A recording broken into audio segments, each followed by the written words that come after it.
Caitlyn Jenner, anteriormente conocida como Bruce Jenner, es una celebridad de televisión reconocida por ser miembro del clan Kardashian y también por ser una ex deportista y medallista olímpico en el decathlon. En el año de 1992 se casó por tercera vez con la empresaria Kris Jenner, teniendo como fruto de la relación dos hijas, Kylie y Kendall Jenner, las cuales se criaron junto a los hijos de Kris. Para el año 2014, después de 22 años de relación, la pareja se divorció. En el 2015, Bruce anunció de manera sorpresiva la culminación de su transición hormonal y quirúrgica adoptando la condición de mujer.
Esto nos indica que los transgénero, a pesar de cambiar de sexo, social, hormonal o quirúrgicamente o de las tres formas para adaptarse a su identidad de género, no siempre solucionan sus conflictos existenciales, puesto que su mente no cambia necesariamente debido a que las memorias de largo plazo explícitas e implícitas, al ser circuitos neurales permanentes, mantienen el self masculino de Bruce y el self femenino de Caitlyn, actualizados en la memoria operativa en conflicto permanente entre Bruce y Caitlyn. Eso demuestra que la identidad de género no es solo biológico, sino sociocultural. Introducción. Desde que somos pequeños manifestamos una identidad de género de acuerdo a nuestro sexo anatómico. Sin embargo, a medida que uno va creciendo, la identidad de género evoluciona en una rama diferente al sexo anatómico y ocurre que algunas personas manifiestan una identidad de género no acorde a su sexo. Por ejemplo, el tener el cuerpo femenino y sentirse como chico, a lo que se le denomina transgénero.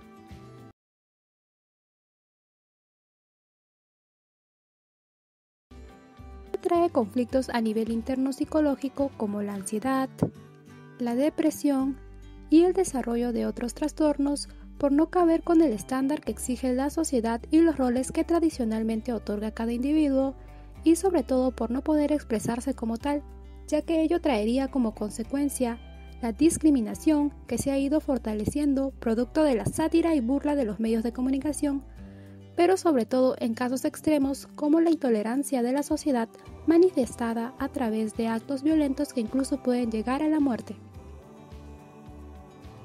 En el libro de Eric Kandel se narra el caso de Ben Barres, un hombre transgénero que desde la infancia aseguraba sentirse como un niño. Durante la pubertad, siempre ocultó la forma de su cuerpo femenino con ropa holgada, pues se sentía incómodo y avergonzado. Ya cuando se encontraba en la universidad, fue diagnosticado con agenesia mulleriana, una enfermedad caracterizada por la ausencia de vagina y útero, que en otras personas que lo padecen suelen identificarse como mujer, pero para Barres era diferente, ya que nunca se había sentido como una. Cuando se graduó de la universidad, Barres optó por someterse a una operación de cambio de sexo, ante lo cual declaró que ha sido muy feliz con ello y que ahora disfruta de la vida. Sin embargo, la identidad de género siempre ha sido un tema muy controvertido en la sociedad, ya que a su origen se plantean dos polos opuestos, de lo aprendido, es decir, una construcción social, o lo innato, una realidad biológica. A continuación definiremos los principales conceptos. Identidad de género. Según Eric Kandel, la identidad de género es la idea del lugar que ocupamos en el continuo de la sexualidad que va desde la feminidad hasta la masculinidad, es decir, es la idea de sentirse mujer, hombre, ambos o ninguno de los dos, en el que cada persona presenta una tendencia más a uno de ellos con lo que se autodefinen.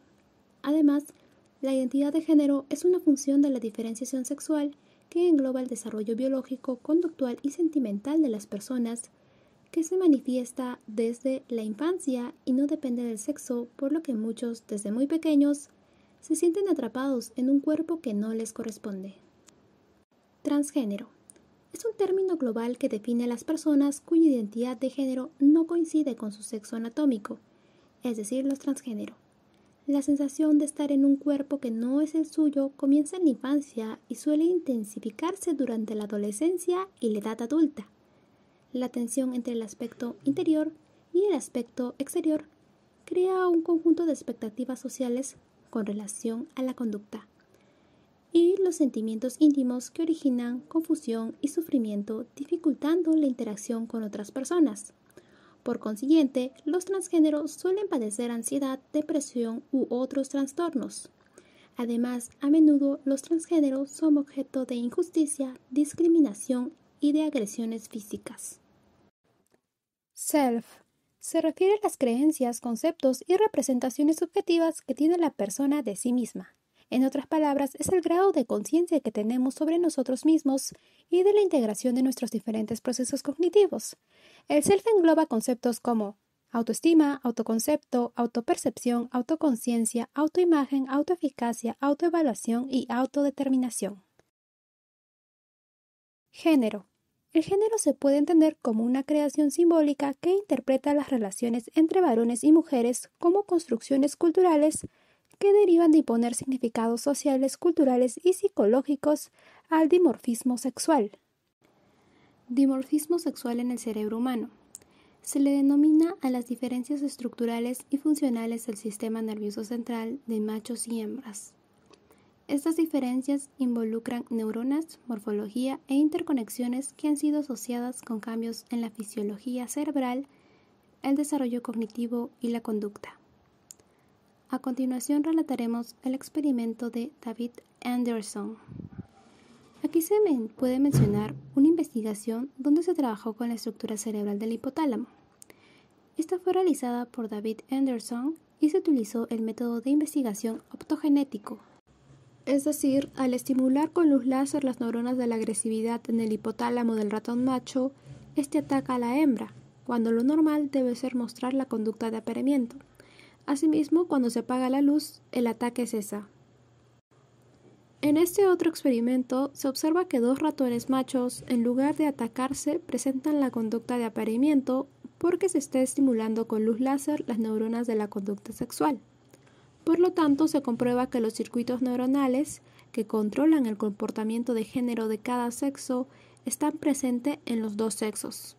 Así pues, con independencia del sexo del ratón, su cerebro contiene los circuitos capaces de provocar el comportamiento masculino y femenino. Además, según Eric Kandel, la naturaleza bisexual del cerebro se ha observado en peces y reptiles, así como en ratones, y se cree que es de gran importancia para el control de la identidad de género en los seres humanos. Con técnicas de resonancia magnética se ha revelado que aún el cerebro del hombre y el de la mujer comparten muchas características.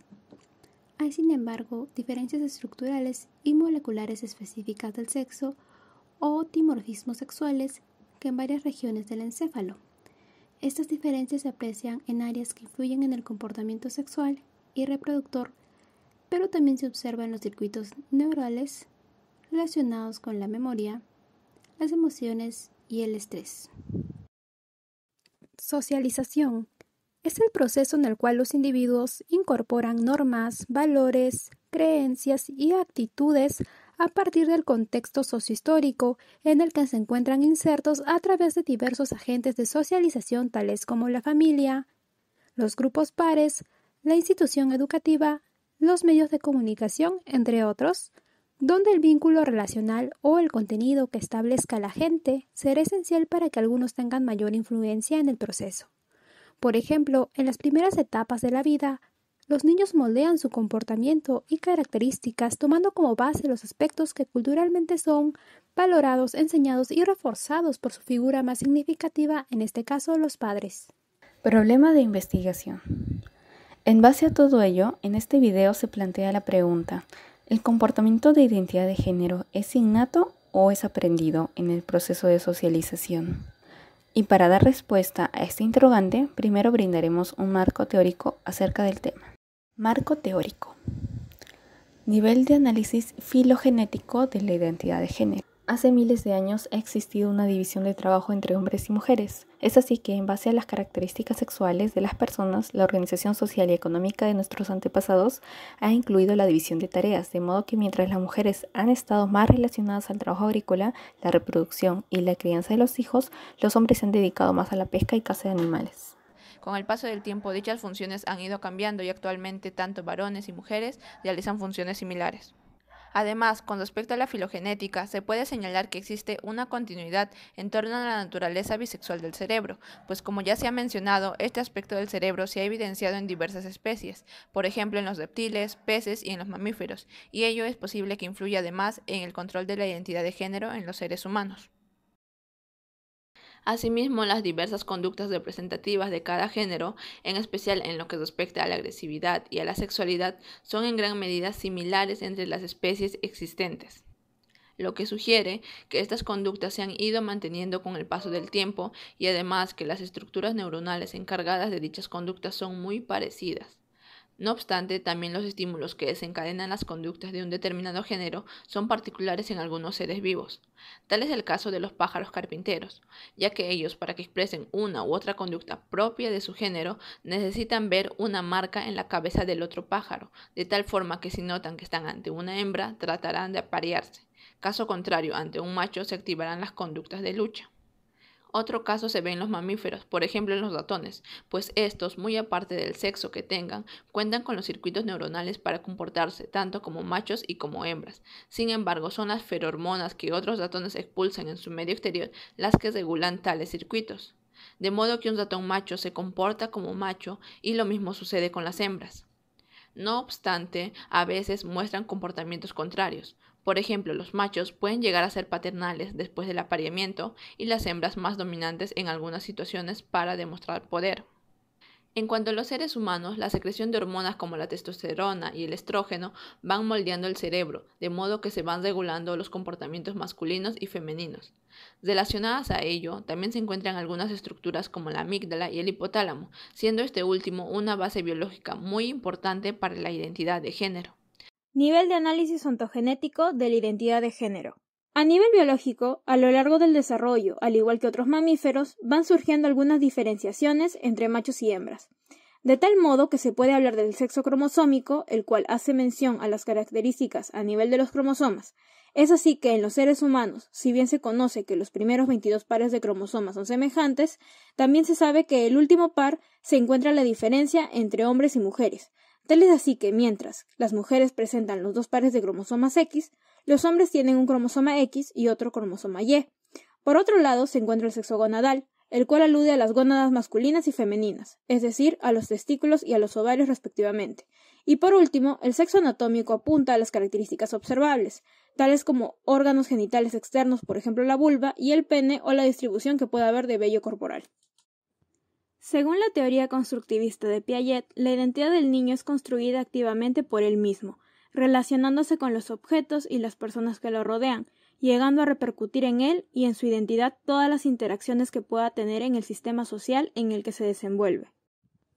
Esta identidad se construye debido a que, a medida que se desarrolla y empieza a actuar sobre los objetos que lo rodean, debe diferenciarse de ellos con el fin de dar continuidad y permanencia sustancial, tanto a sí mismo como a los objetos con los cuales interactúa. Piaget afirmó que el desarrollo requiere además la relación con otros, personas que surgen como objetos de interacción instrumental.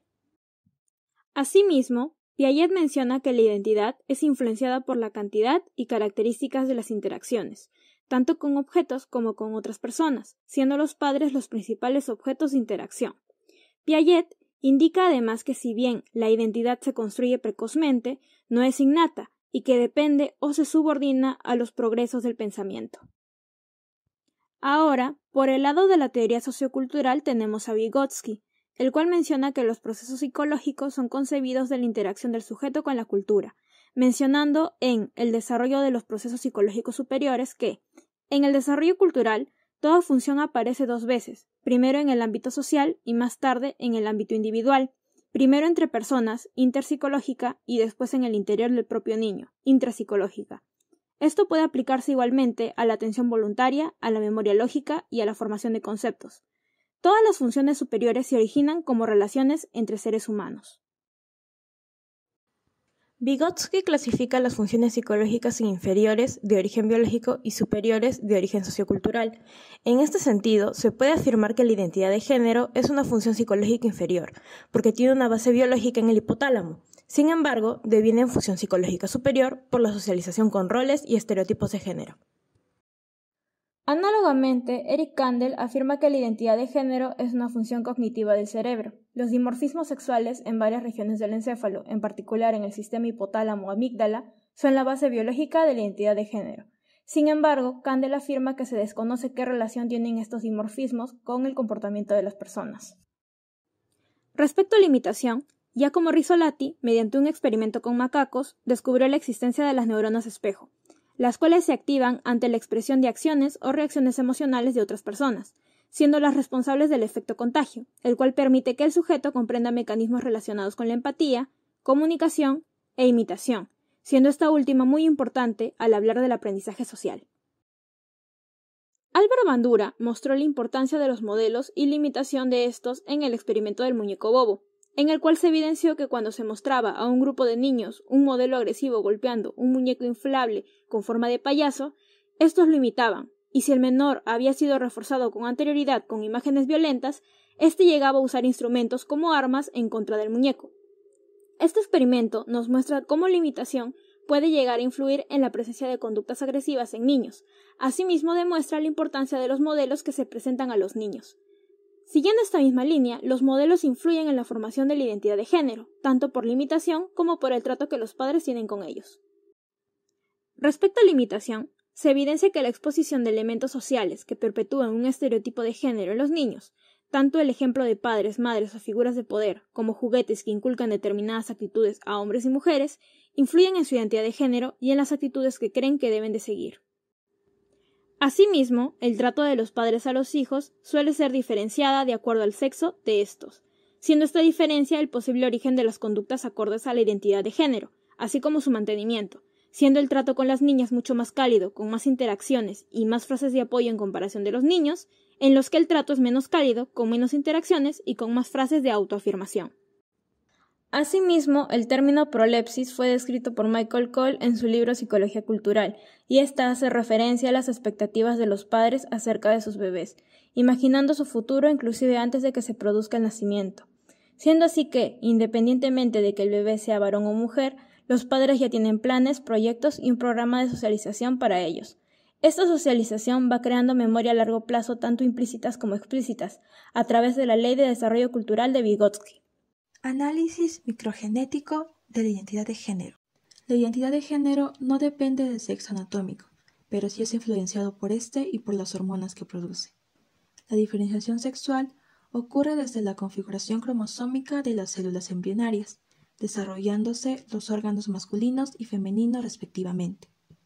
Después de diferenciarse, inicia la producción de hormonas, que determinan la apariencia externa, el tamaño corporal e incluso la estructura del cerebro. Las hormonas sexuales que se liberan en el cuerpo antes y después del nacimiento influyen en el comportamiento de género. Otra etapa donde se liberan hormonas específicas de cada sexo es en la pubertad. Las hormonas configuran las estructuras del cerebro, según sean hombre o mujer. Dentro de ellas tenemos a la testosterona, que influyen en el normal desarrollo de los circuitos neuronales que controlan el comportamiento en varones. En las mujeres tenemos a los estrógenos, que preparan para el apareamiento. Otras diferencias encontradas son en los núcleos cerebrales de hombres y mujeres, como es el caso de la amígdala del sistema límbico, que se encarga del control de emociones. También tenemos al hipotálamo, que controla algunas hormonas como la hormona antidiurética. Además, se han encontrado diferencias en el cuerpo calloso, área que conecta a los hemisferios. Se encontró que en las mujeres hay mayor cantidad de fibras que en los hombres. Esto puede estar relacionada con la tal llamada intuición femenina. En conclusión, las hormonas influyen tanto en la personalidad como en la conducta masculina y femenina. Construcción psicológica del género. Dentro de la perspectiva procesual que estudia el género, se estudian los procesos y estructuras que intervienen en la construcción psicológica del género, que es considerado parte del autoconcepto y la identidad. La identidad de género, a su vez, afecta y es afectado por las motivaciones, cogniciones y emociones. Tenemos a la teoría de esquema de género, que tiene sus bases en los principios cognitivos del procesamiento de información. A pesar de que es una teoría a nivel cognitivo interno, se reconoce la importancia de factores sociales como la motivación, afectos y emociones.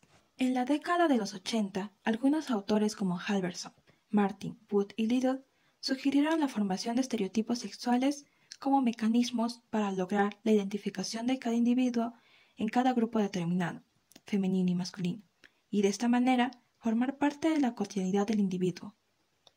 De esto nace el concepto esquema, que se entiende como estructuras de conocimiento preexistentes en la mente, referidas a un tema y organizadas a partir de la experiencia. Además, son una forma de explicar la manera en la que la información era almacenada y utilizada en el cerebro. Posteriormente, Sandra Venn, en 1981, desarrolla la teoría de esquema de género, que propone que el autoconcepto de género deriva del esquema de género del individuo, un esquema relacionado a los roles de género. Esta teoría resalta la influencia de los esquemas sobre el procesamiento de información relacionado con el género, o incluso sobre el individuo. También se tiene la propuesta de Marcus y colaboradores, que a partir de la teoría de Sandra Venn, proponen que las personas también difieren en el tipo de estructuras cognitivas encargadas de codificar y procesar la información proveniente de la realidad de género. Así, las personas que tenían características deseables y correspondientes a su sexo biológico, era probable que tengan un esquema mental rígido. Por ejemplo, si un hombre solo procesa información relacionada a lo masculino y no a lo femenino, es considerado esquemático. Por otro lado, aquellas personas que no tengan rasgos estereotipados, o mejor dicho, que tengan una mezcla de lo femenino y lo masculino, sean menos esquemáticos, y son denominados andróginos, ya que obtienen ambos tipos de información.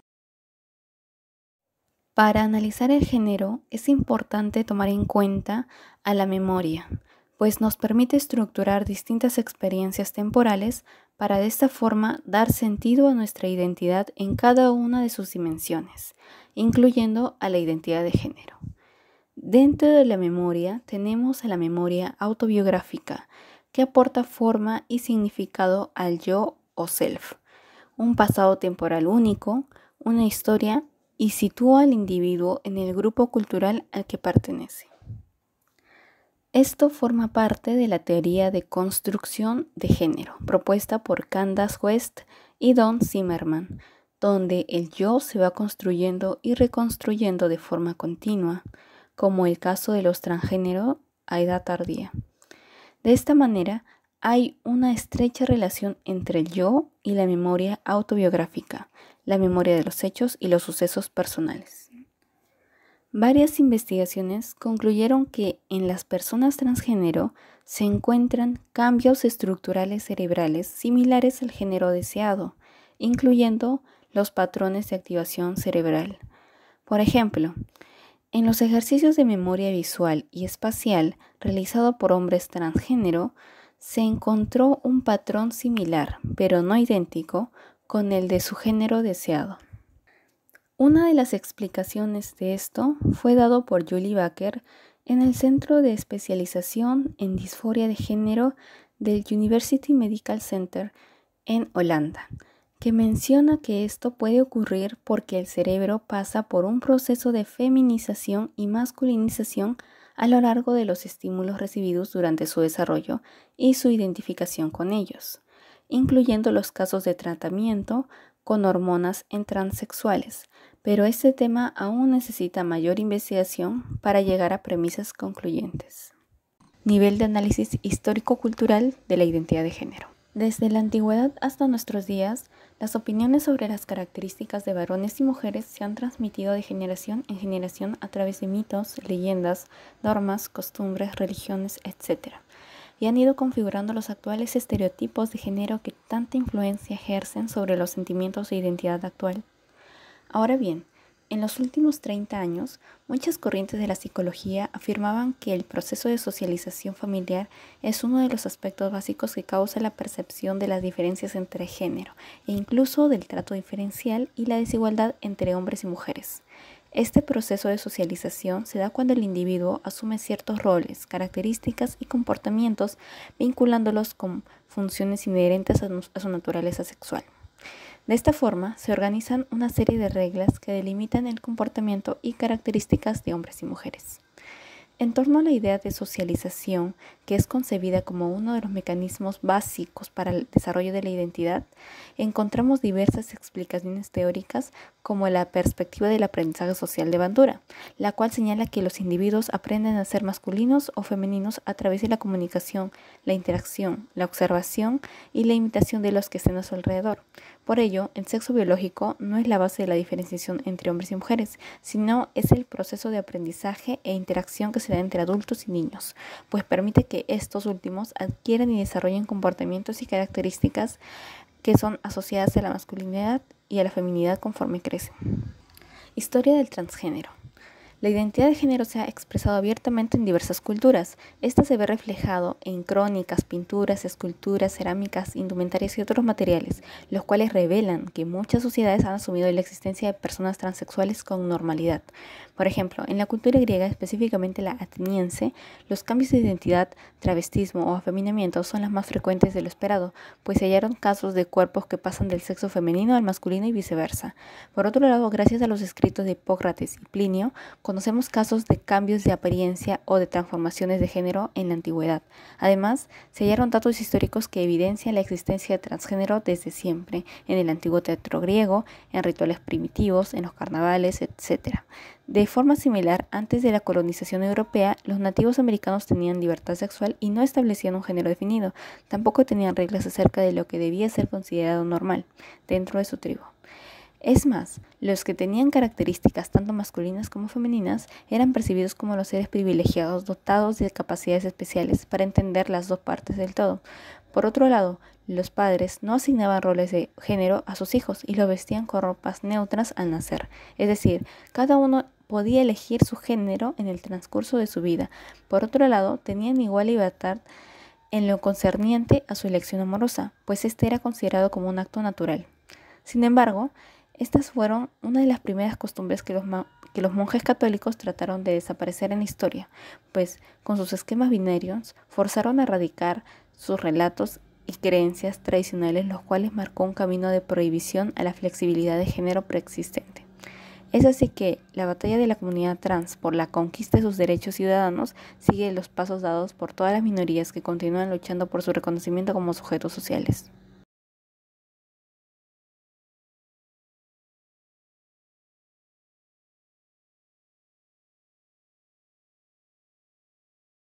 Desde pequeño habían ciertas actitudes mías o cosas pequeñas como la ropa que no me sentía cómodo al utilizar. Siempre me sentía muy incómodo, me sentía mal, no me sentía a gusto. Era muy molesto utilizar ropa de cierto color, quizás al menos para mí era así. No digo que estereotipadamente cierto color tenga que ser para una mujer o para un varón, pero personalmente a mí no me agradaba utilizar ese tipo de color, que la ropa sea ajustada o cosas así. Ahora me he visto de la manera que siempre quise vestirme y me siento mucho mejor. La verdad nunca me han llegado a preguntar algo en general o algo así.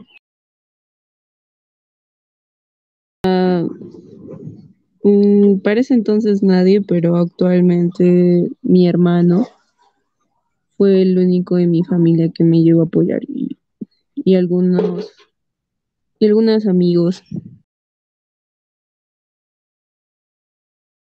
Hay personas que aún piensan que pueden interferir en lo que una persona es, pero bueno, no se dan cuenta que ciertas cosas ni siquiera les afecta a ellos, o sea, no les hacen daño, pero ellos piensan que sí.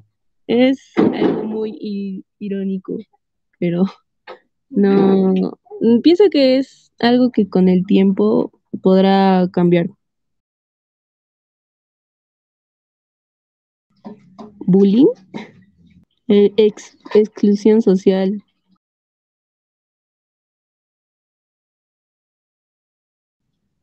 Porque no lo ven normal, según esas personas no ven normal que otra persona que nació biológicamente, no sé, mujer o varón y después es varón o mujer, pues no lo ven normal y tratan de regirse en la idea que tienen de solamente de lo que son y de lo que les han educado desde pequeños o en la escuela o sus propios padres.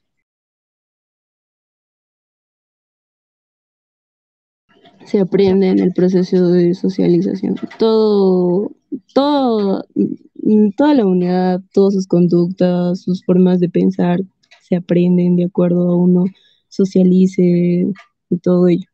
O al menos eso es lo que yo pienso. Pues sí, o sea, simplemente me ponía una ropa o algo, lo que mis padres me decían que tenía que ser o como debía ser, bueno, para ellos, pero no era algo con lo que yo me sentía a gusto personalmente. Discusión. El sujeto entrevistado comentó que se dio cuenta de que su identidad de género no concordaba con su sexo biológico cuando era niño, manifestando su rechazo a ropas estereotípicamente femeninas y resaltó el carácter social de estas prendas como la asociación del color rosado y la ropa ajustada con la idea de mujer. Asimismo, al finalizar la entrevista comentó que consideraba que la identidad de género era aprendida mediante las interacciones sociales, postura defendida por Vygotsky en la teoría sociocultural. A esta misma conclusión llegaron Rojas y colaboradores al entrevistar a una mujer transgénero, deduciendo que la entrevistada había adoptado actitudes femeninas gracias a la interacción social con su familia, la cual se conformaba solo de mujeres. Aunado a ello, Holguín y Moreno, a través de un estudio cualitativo, llegaron a la conclusión de que la familia es el principal medio para la construcción de la identidad de género de cada individuo, ya que marca las pautas de comportamiento, dependiendo de las características biológicas de los nuevos integrantes de la sociedad. Es decir, la formación de la identidad de género es de origen social, por lo que se colige que ésta es aprendida, lo cual concuerda con los resultados obtenidos en la entrevista, ya que, como se mencionó anteriormente, el sujeto consideraba que la identidad de género es aprendida conforme la persona va socializando, ya que sus padres le decían cómo debía vestirse y comportarse según los estándares de la sociedad. Sin embargo, el sujeto no se sentía a gusto con ello. Asimismo, a partir de la teoría del esquema de género desarrollado por Sandra Bem, se propone la derivación del autoconcepto de género a partir del esquema de género, que es una estructura de conocimientos organizado a partir de experiencias y posteriormente se clasifica en estructurados y no estructurados. Los primeros, que son fuertemente influenciados por los estereotipos de género, y los segundos toman y usan información de ambos sexos. Por otro lado, la diferenciación sexual ocurre desde la configuración cromosómica de las células embrionarias. A partir de estas se desarrollan los órganos sexuales y las hormonas respectivas. Con esto se estructura el cerebro por influencia de la testosterona en los hombres y los estrógenos en las mujeres. Esas hormonas respaldan la conducta masculina y femenina. Finalmente, las conclusiones. Primero, el concepto de identidad de género hace referencia al continuo de la sexualidad, donde se ubica el grado de masculinidad y feminidad que muestra una persona en su desarrollo biológico, sentimental y su conducta. Segundo, las personas transgénero son aquellas cuya identidad de género no coincide con su sexo anatómico. Por tal motivo, sufren de disforia de género, que es la sensación de estar en un cuerpo que no es el suyo. Esto les origina confusión, ansiedad y depresión. Tercero, la identidad de género, que es la idea de ser un hombre, una mujer o ninguna de las dos o ambas, no es lo mismo que la orientación sexual. La orientación sexual hace referencia a la atracción por el sexo opuesto, el mismo sexo o ambos. Por tanto, estamos ante un proceso complejo, dinámico y multifactorial. Cuarto, el sentido de la identidad sexual tiene doble determinación, biológica y sociocultural. Desde la neurociencia, Eric Kandel afirma que la identidad de género es una función cognitiva del cerebro. Desde las ciencias cognitivas, se afirma que los esquemas de género son una construcción social. Quinto, se cree que la diferenciación sexual del cerebro es de gran importancia para definir la identidad de género. Un mecanismo neuronal importante es el hipotálamo. Este núcleo contiene dos poblaciones neuronales distintas. Una regula la conducta agresiva y la otra la conducta sexual y el apareamiento. Por lo tanto, alteraciones en el desarrollo del sexo anatómico, el sexo gonadal y el sexo cromosómico están en el origen de la mente de la persona transgénero. Sexto, desde la psicología del desarrollo, tanto de Jean Piaget como de Lev Vygotsky, no se acepta el innatismo ni el ambientalismo. Siguiendo a Vygotsky, podemos afirmar que la mente de la persona transgénero es, en un primer momento, una función psicológica básica, biológica. Después, en el proceso de socialización, se actualiza como función psicológica superior. Séptimo, las investigaciones cualitativas y correlacionales indican que los esquemas de género devienen de estereotipos sexuales. Es decir, son una construcción social, por lo tanto, el debate académico continúa. Recomendaciones. Primero, afirmar que la mente de la persona transgénero es innata es dar por cerrada toda investigación científica. Sin embargo, es necesaria mayor investigación con nuevas metodologías. Y por último, se debe fomentar el respeto y la tolerancia para evitar la discriminación y la violencia social hacia las personas transgénero.